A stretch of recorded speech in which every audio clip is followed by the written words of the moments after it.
চোখ বন্ধ করে নামাজ পড়া যাবে কিনা, বৈজ্ঞানিক কি ব্যাখ্যাটা এখানে রয়েছে আপনি কি কখনো ভেবে দেখেছেন? এই যে আমাদের চোখ বন্ধ করে অনেকে নামাজ পড়ে নামাজে দাঁড়িয়ে, ইমাম আবু হানিফা এবং ইমাম শাফি রাহিমাহুল্লাহ তারা উভয়জন বলেছেন চোখ বন্ধ করে নামাজ পড়া মাকরু। আর বিজ্ঞান একটা চমৎকার ব্যাখ্যা এখানে বের করে নিয়ে এসেছে, যা আপনি জানলে অবাক হবেন আল্লাহ যে কি নিয়ামত ইমানদার হিসেবে আমাদেরকে দান করেছেন। সুবহানাল্লাহি বিহামদি। আল্লাহর হাবিব সাল্লাল্লাহু আলাইহি ওয়াসাল্লামের প্রথমে আমলটা দেখেন, দেখার পরে আমি বৈজ্ঞানিক ব্যাখ্যাটা বলছি। আয়েশা রাদিয়াল্লাহু তাআলা আনহা হাদিস বর্ণনা করেছেন, এই হাদিসটা খুব চমৎকার একটি হাদিস। আল্লাহর হাবিব সাল্লাল্লাহু আলাইহি ওয়াসাল্লামের ব্যাপারে আয়েশা রাদিয়াল্লাহু তাআলা আনহা বলছেন, আল্লাহর হাবিব সাল্লাল্লাহু আলাইহি ওয়াসাল্লাম যখন নামাজে দাঁড়াতেন মনে হতো আল্লাহর হাবিব সাল্লাল্লাহু আলাইহি ওয়াসাল্লাম নামাজে দাঁড়িয়ে সেজদার জায়গাটা খুঁজছেন, তার চোখের দৃষ্টিটা এরকমভাবে থাকতো।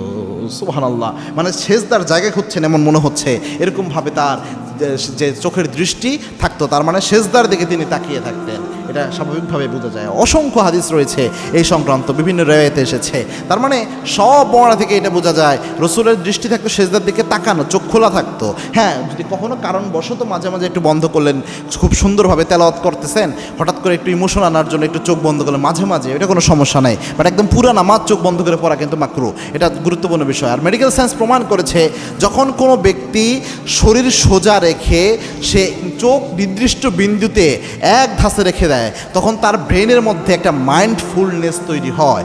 এই জিনিসটা আপনার মেডিটেশন যে থেরাপি দেয় মানুষ, মেডিটেশন থেরাপিতেও এই জিনিসটা কিন্তু তারা অ্যাপ্লাই করে, যে এক বিন্দুতে তাকিয়ে থাকা, এটা ব্রেনকে মাইন্ডফুলনেস দেয়, একটা পরিতৃপ্তি এনে দেয়, প্রশান্তি এনে দেয়। 2 নাম্বার হচ্ছে আপনি যখন একই বিন্দুতে তাকায় থাকেন সেজদার দিকে, তখন আপনার যে ভিজুয়াল স্টেবিলিটি রয়েছে, এটা আপনার একই বিন্দুতে তাকিয়ে থাকার কারণে ভিজুয়াল স্টেবিলিটি দেয়, যা আপনার চোখের জন্য, মস্তিষ্কের জন্য, ব্রেনের জন্য সবচেয়ে বেশি উপকারী ভূমিকা পালন করে। সুবহানাল্লাহি বিহামদি।